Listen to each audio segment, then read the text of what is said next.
Welcome to Parunthumpara.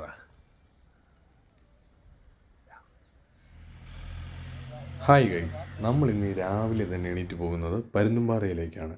അവിടെ നല്ല നീലക്കുറിഞ്ഞ് പോത്തുന്നറിഞ്ഞു. അപ്പം നമ്മൾ അത് കാണാനായിട്ടാണ് ഇന്ന് ഈ പോകുന്നത്.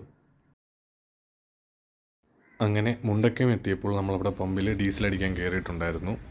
ഇതുപോലെ ഹൈ റേഞ്ചിലേക്കൊക്കെ എപ്പോൾ പോയാലും നമ്മൾ ഡീസലൊക്കെ ഒരല്പം കൂടുതൽ അടിച്ചിട്ടേക്കും, റിസ്ക് എടുക്കാൻ വയ്യാത്തതുകൊണ്ട്. അതുപോലെ തന്നെ വണ്ടിയുടെ എയർ നമ്മൾ ടയർ പ്രഷറും നോക്കി കറക്റ്റ് ആക്കിയിരുന്നു. വെളുപ്പിനെ സമയമായിരുന്നതുകൊണ്ട് നമ്മൾ ആ ഒരു മുണ്ടക്കയം കഴിഞ്ഞ് 35 എത്തിയപ്പോഴത്തേട്ട് നല്ല മഞ്ഞുണ്ടായിരുന്നു. ക്ലൈമറ്റൊക്കെ അടിപൊളിയായിരുന്നു. അങ്ങനെ ഈ കാണുന്നത് പെരുവന്താനമാണ്, സെൻറ് ആൻ്റണീസ് കോളേജിന് ഓപ്പോസിറ്റ് സൈഡ്. ഇവിടെ ഇപ്പോൾ അത്യാവശ്യം വ്യൂ ഉണ്ട്. എല്ലാവരും കാണാനൊക്കെ വണ്ടിയൊക്കെ നിർത്തി ഇവിടെ നിൽക്കാറുള്ളതാണ്. കണ്ടില്ലേ, ഇതുപോലെ മഞ്ഞ് നല്ല ബെഡ് പോലെ ഇങ്ങനെ വിരിച്ച് കിടക്കുന്നത് നമുക്ക് രാവിലെയൊക്കെ കാണാൻ സാധിക്കും.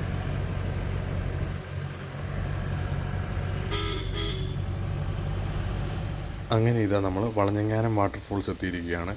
ഇവിടെ നിന്ന് ഫോട്ടോ എടുക്കണമെന്നൊക്കെ ആഗ്രഹമുള്ളവർ ഇതുപോലെ വെളുപ്പിനെ സമയത്ത് വരാൻ ശ്രമിക്കുക. കാരണം വൈകുന്നേരങ്ങളിൽ വന്നു കഴിഞ്ഞാൽ ഭയങ്കര തിരക്കായിരിക്കും. നമ്മളിതാ അങ്ങനെ ഏകദേശം കുട്ടിക്കാനം ടൗൺ എത്തിയിരിക്കുകയാണ്. തേയില, ഓപ്പൺ കിച്ചൺ അങ്ങനെ റെസ്റ്റോറൻറ്റുകളെല്ലാം കഴിഞ്ഞു.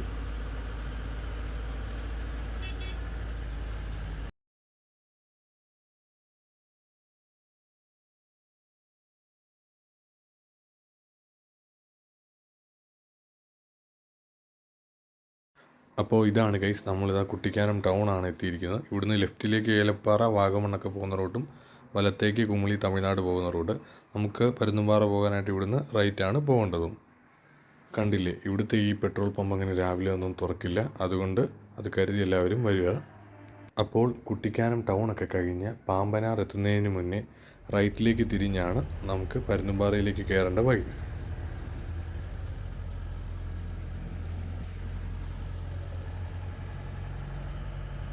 ഈ ഒരു കയറി വരുന്ന ഭാഗം കാണാൻ നല്ല ഭംഗിയാണ്. ഈ വലത് സൈഡിൽ ചെറിയൊരു തേയിലത്തോട്ടും ആ കലിങ്കിലിരുന്ന് നമുക്ക് വേണമെങ്കിൽ ഫോട്ടോ എടുക്കാനൊക്കെ സാധിക്കുന്നതാണ്.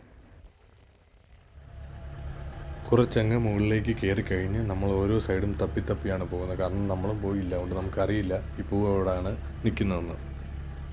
അങ്ങനെ പരുന്തുംപാറയുടെ ആ വ്യൂ പോയിൻ്റ് എത്തുന്നതിന് തൊട്ട് മുന്നേ ചെറിയ പൂക്കൾ കണ്ടു. അപ്പം നമുക്ക് ആണോ അല്ലെന്നൊരു സംശയം ഉണ്ടായിരുന്നു. അപ്പം അവിടെ ചെറിയതായിട്ടൊരു ബോർഡ് ഉണ്ടായിരുന്നു, do not the pick flowers, പൂക്കളൊന്നും പറിക്കുള്ളൂ എന്നുള്ള രീതിക്ക്. അപ്പോൾ നമുക്ക് മനസ്സിലായി അവിടെയാണ് സംഭവം എന്ന്. അല്ലാതെ അവിടെ വേറെ പ്രത്യേകിച്ച് ബോർഡൊന്നുമില്ല. അപ്പം നമ്മൾ അവിടെ കാണാനായിട്ട് വണ്ടി ഇവിടെ എടുത്തിട്ട് അങ്ങോട്ട് ഇറങ്ങി പോവുകയാണ്. അപ്പോൾ ഗൈസ്, നമ്മുടെ ജാക്സൻ്റെ കണക്ക് പ്രകാരം ആയിരക്കണക്കിന് ആൾക്കാരാണ് ഇവിടെ കയറിയിരിക്കുന്നത്. അപ്പോൾ അതുപോലെ ആരും പൂ പറിക്കാതിരിക്കാൻ ശ്രമിക്കുക. അതെ അതെ, കുറേ അധികം ആൾക്കാർ അവകാശപ്പെടുന്നത് ഇതേതോ കാട്ടുകുറിഞ്ഞിയാന്ന്, ചിലർ പറയുന്നത് അല്ല നീലക്കുറിഞ്ഞിയാന്ന്. അതെ, എന്താണേലും നമ്മൾ നീലക്കുറിഞ്ഞിയാന്നും പറഞ്ഞ് തന്നെയാണ് കാണാൻ വന്നിരിക്കുന്നത്. അപ്പോൾ ഗൈസ്, അത്ര എളുപ്പമെന്നൊന്നും വിചാരിക്കണ്ട. അതെ, ഇച്ചിരി ടാസ്കൊക്കെ ഉണ്ട്. അതെ അതെ, തേഞ്ഞ് തീർന്ന ചെരുപ്പൊന്നുമായിട്ട് ആരും വരല്. മണ്ണാണ്. രാവിലെ സമയങ്ങളൊക്കെ ഉണ്ട്, വെള്ളം കൂടെ ഉണ്ട്, തെന്നും. പക്ഷേ ഈ ഒരു വ്യൂ അടിപൊളിയാണ്. 4 വീലിട്ട് കയറിക്കും എല്ലാവരും. ഞാൻ ഇനി എങ്ങനെ കയറും? ഇല്ലില്ല, എടാ ചേട്ടാ ഏതോ ഭംഗി. അപ്പോൾ ഗൈസ്, ദേ ഇതാണ് നമ്മൾ തപ്പി നടന്ന് നമ്മുടെ നീലക്കുറിഞ്ഞി. അപ്പം നമ്മളിതാ നീലക്കുറിഞ്ഞിയുടെ നടുക്കെത്തിയിരിക്കുകയാണ്.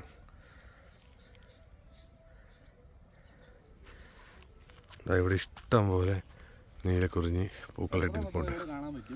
അതെ അതെ, നമ്മൾ ഇച്ചിരി ലേറ്റ് ആയതുകൊണ്ട് തീർന്നു പോകുമെന്നാണ് വിചാരിച്ചത്. പക്ഷേ തീർന്നിട്ടില്ല കേട്ടോ. ഇല്ല, മുകളിലേക്കെല്ലാം ഇഷ്ടം പോലെ നിൽപ്പുണ്ട്. റോഡിൽ നിന്ന് നോക്കി ഈ ഒരു ഭാഗത്തുള്ളതായിട്ട് കാണത്തില്ല. കയറി വന്നു കഴിഞ്ഞാൽ ഇഷ്ടം പോലെ കാണാം.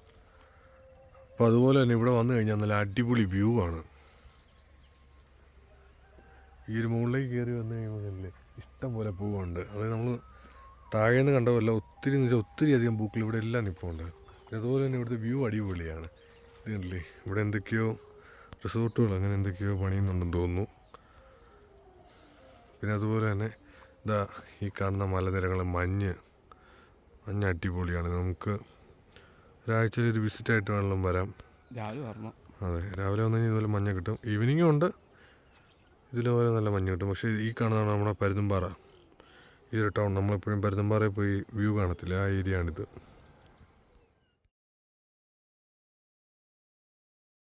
താഴെ കണ്ട പോലെ തന്നെ നമ്മൾ ഈ പൂവൊന്നും പറിക്കാതിരിക്കാൻ ശ്രമിക്കുക.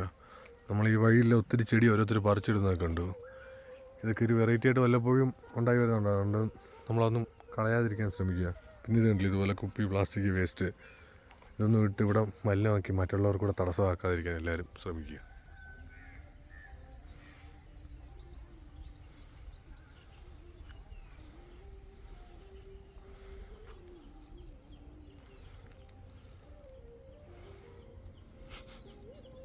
അപ്പോൾ കഴിച്ച് നമ്മൾ കഷ്ടപ്പെട്ട് മണ്ടേ വലിഞ്ഞ് കയറി കഴിഞ്ഞു തിരിച്ച് താഴെ വന്നു.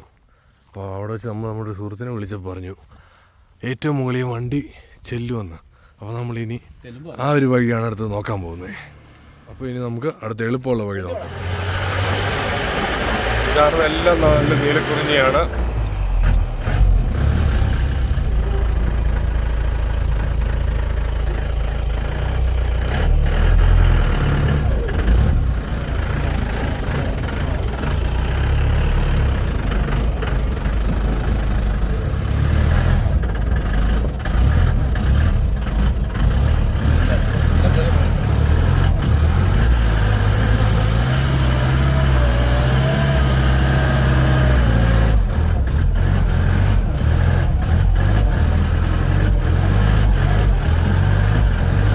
അടുത്തുകൂടി ഇപ്പോൾ ഗൈസ് നമ്മൾ 2-3 തവണ നോക്കിയിട്ട് താഴത്തെ റോഡിൽ കയറിയില്ല. കാരണം നമ്മുടെ വണ്ടി 4 വീലല്ല, 2 വീലായിരുന്നു. പക്ഷെ നമ്മുടെ സുഹൈൽ ഒരു മപ്പ് റൈഡർ ആയതുകൊണ്ട് നമ്മൾ കഷ്ടപ്പെട്ട് വണ്ടി കയറ്റി വന്നിരിക്കുകയാണ് മുകളിലോട്ട്. അപ്പോൾ നമ്മുടെ വണ്ടി 4 വീൽ അല്ലാഞ്ഞുകൊണ്ട് ആ വഴിയെ നമുക്ക് പോകാൻ സാധിച്ചില്ല. 4 വീലായിട്ട് വരുന്നവർക്ക് മുകളിൽ കയറാൻ സാധിക്കുന്നതാണ്. അപ്പോൾ നമ്മൾ തിരിച്ചു പോവുകയാണ്. ഇനിയും ഇതുപോലുള്ള വീഡിയോസ് കാണാനായി ദയവ് ചെയ്ത് നമ്മുടെ ചാനലും സബ്സ്ക്രൈബ് ചെയ്യുക.